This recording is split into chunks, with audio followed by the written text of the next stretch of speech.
disperse! Nothing to see here! Wait! Don't go yet, we have an entire video here! This is the story of The Naked Gun, how it came to be, how it ended, and how it managed to return for a new generation. In the 1980s, there was no comedy trio more powerful than brothers David and Jerry Zucker, and their friend Jim Abrams. Zucker, Abrams, and Zucker, or ZAZ as they're often called, kicked audiences right in their funny bones when they released their parody disaster film Airplane in 1980. Surely you can't be serious. I am serious. And don't call me Shirley.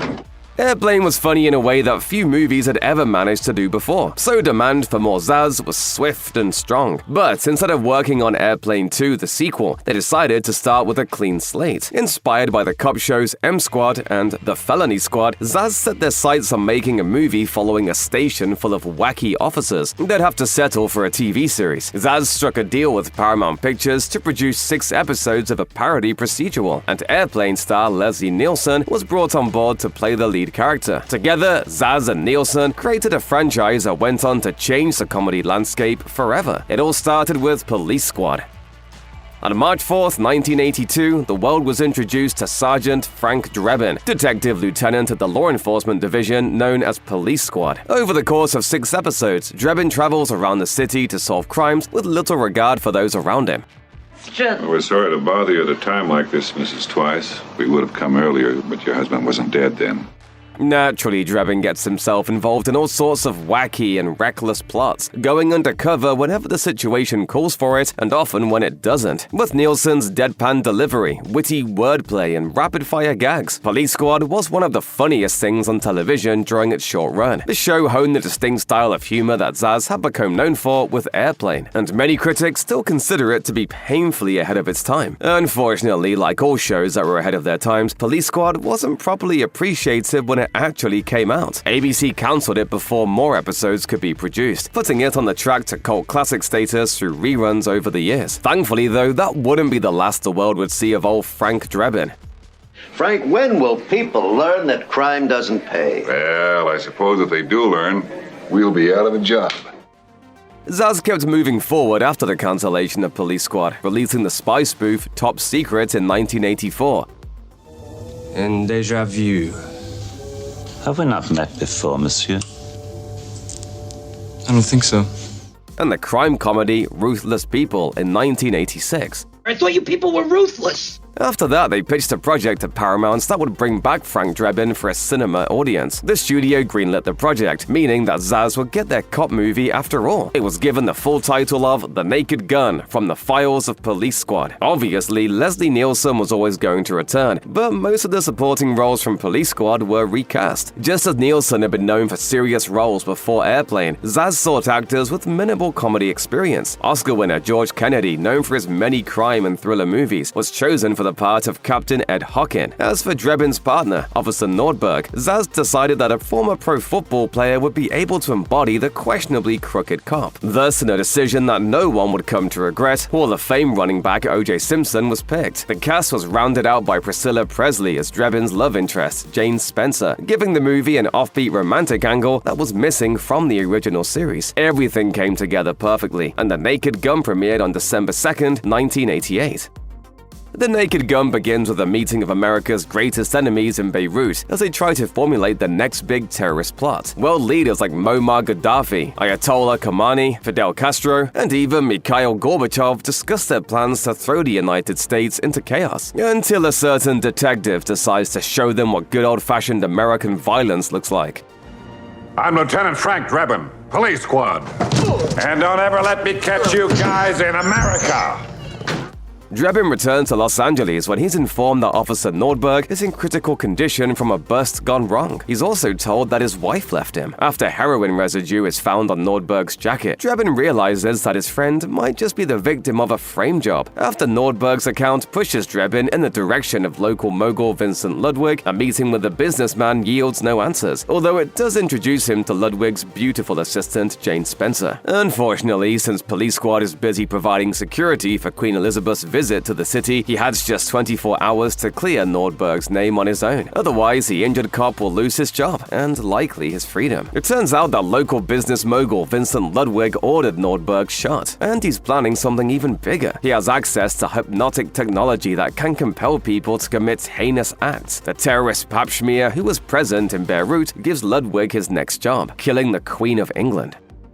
Drebin gets his first look at mind control in action when he stops Nordberg's doctor from smothering him with a pillow. After a lengthy chase fails to yield any clues, he meets with Jane again, and the two fall in love in a classic romantic montage. Despite not having any hard facts, Drebin breaks into Ludwig's office. He finds the evidence he's looking for, but in typical Drebin fashion, he accidentally sets the place on fire when he uses a lighter to read the incriminating notes. Things come to a head when Drebin confronts Ludwig at a reception for Queen Elizabeth. Drebin. Frank! You're both right. Surprised to see me, Mr. Ludwig? When Ludwig raises a musket during the ceremony, Drebin gets spooked. He tackles the queen, sending her sliding all the way across a table in full view of the media. The story makes the front page of every newspaper, and Drebin is fired from his position at police squad. Life isn't always fair. Just think the next time I shoot someone, I could be arrested. That's when Jane arrives with important news. The assassination will take place at the Angels game that evening, and one of the players will be the one to do it. With his former co-workers behind him, Drebin makes his way to Anaheim Stadium to save the day, and hopefully his job.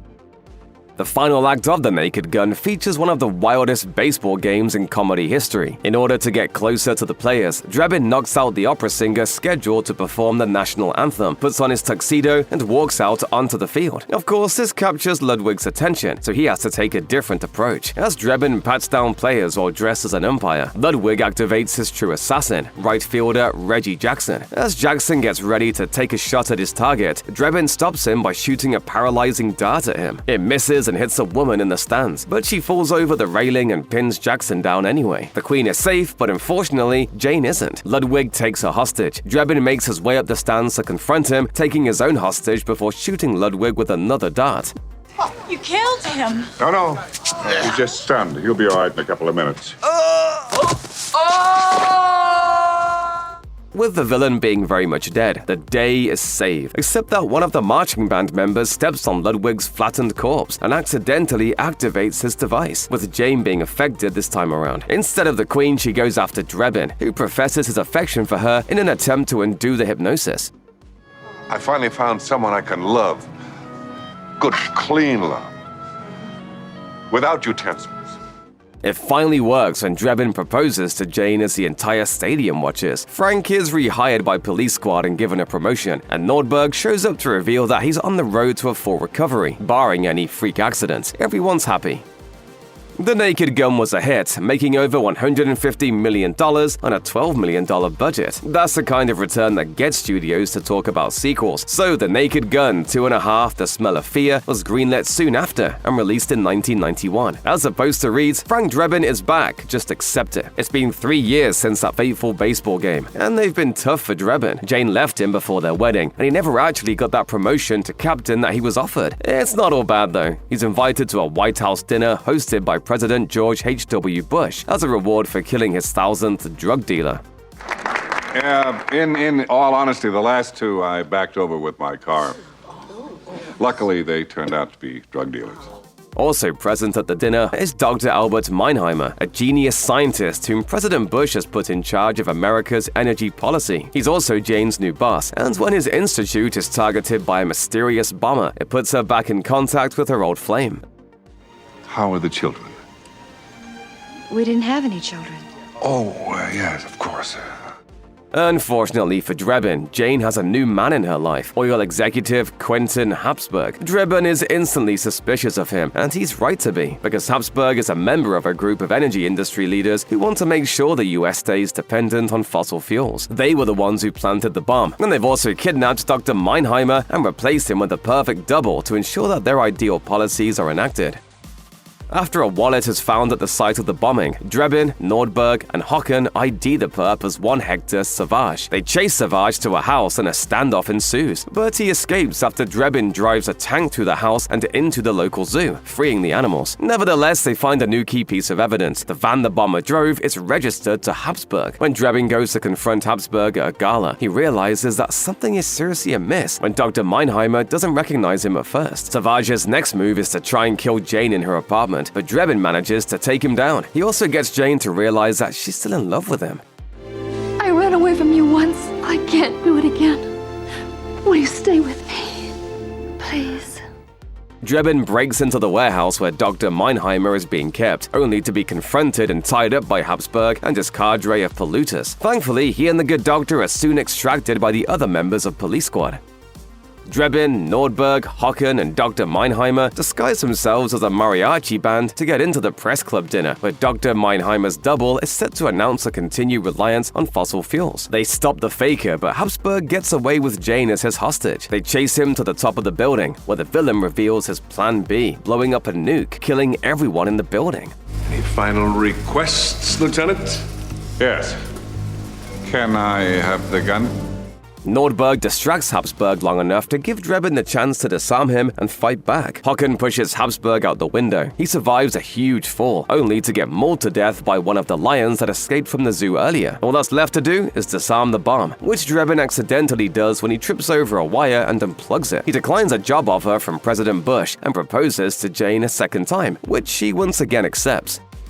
Frank Drebin returned for a third cinematic outing in 1994, The Naked Gun 33 1/3, The Final Insult. The film's plot begins with the reappearance of the malevolent Papschmier, who enlists a terrorist inmate Rocco Dillon to execute a deadly bombing. Meanwhile, Drebin is enjoying his retirement. Now married to Jane, he struggles to find purpose until his former co-workers from Police Squad approach him for one last job. In order to foil Rocco's plot, Drebin pursues the criminal's girlfriend, Tanya Peters, much to Jane's chagrin.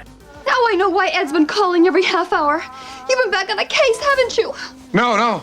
I swear, it's another woman. Jane leaves her husband to embark on an extended Thelma and Louise parody with her friend. Meanwhile, Drebin goes undercover in the prison where Rocco is being held, gaining his trust by helping him escape. Once they're on the outside, everything goes sideways. Jane decides to come back to Drebin, only to come face to face with Dillon and his scheming mother. As she's taken as a hostage, the Dillon's grand plot is revealed. They're going to strike during the Academy Awards.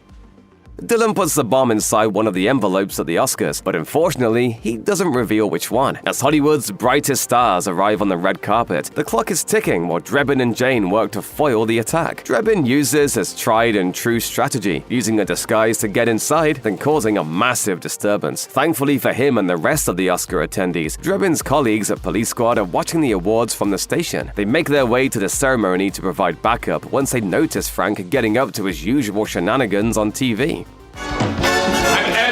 This is Officer Nordberg from Police Squad. We're here to prevent a disaster. You're too late for that. The bomb is in the Best Picture envelope, which Drebin prevents from detonating in the nick of time. Nevertheless, the Dillons take the stage with Jane as their hostage, only to have their plans foiled by Police Squad's finest. After a brief struggle, Drebin accidentally uses a cable to launch Rocco into the air above the venue with the bomb in his hand, sending him straight into Papschmier's helicopter and blowing them both up. The day is saved for a third time, and Drebin's relationship with Jane is seemingly repaired. Sure enough, the two welcome their first child into the world 9 months later.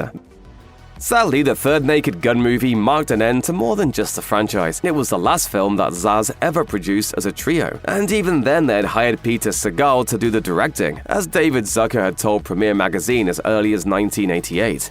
After a while, it became too many guys sitting in the same chair. Meanwhile, the cast members went in different directions. Leslie Nielsen continued to make frequent appearances in spoof movies until his death in 2010, reuniting with David Zucker for films like Scary Movie 3 and 4. Priscilla Presley never acted in another theatrical release, while George Kennedy kept acting into his late 80s. And of course, O.J. Simpson famously turned to writing after dealing with some minor legal troubles in the mid-90s. It seemed like The Naked Gun would never write again, but instead, it's returned 31 years later for a new generation.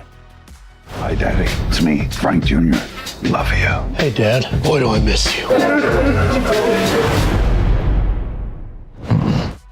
For a long time, it seemed impossible for the Naked Gun series to return without Zaz. When Paramount announced a reboot in 2013, a lot of fans were skeptical. Ed Helms was originally attached to play a new version of Frank Drebin, but producers struggled to figure out an angle. That was until Seth MacFarlane was brought on board. The Family Guy creator had a new vision featuring a lead actor that I'd worked with before, Liam Neeson.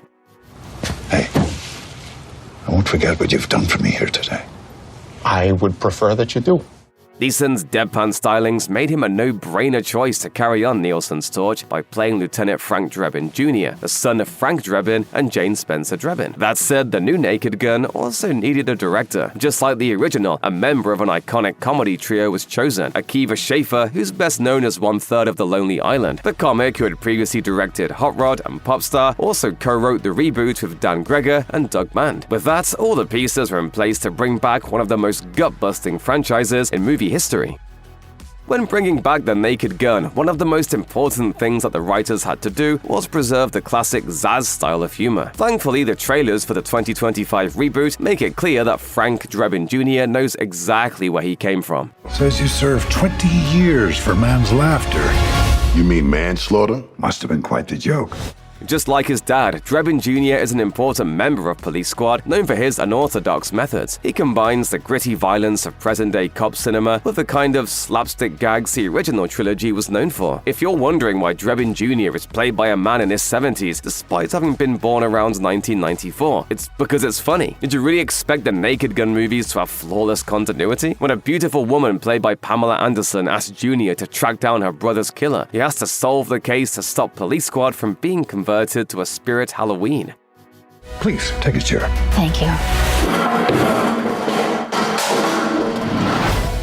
Nielsen and Anderson aren't the only actors that you might recognize. Paul Walter Hauser, who starred in Cobra Kai and Inside Out 2, appears as Captain Ed Hocken Jr., the son of George Kennedy's character from the original. CCH Pounder, who played Captain Claudette Wims in The Shield, is a high-ranking officer in The Naked Gun with a pretty similar vibe. Actor Kevin Durand, wrestler Cody Rhodes, and rapper Busta Rhymes are all featured as well. In a world filled with reboots of questionable quality, The Naked Gun of 2025 seems to be a breath of fresh air. If you can catch your breath from all that laughing you'll be doing, that is. Like it or not, The Naked Gun fires again on August 1st.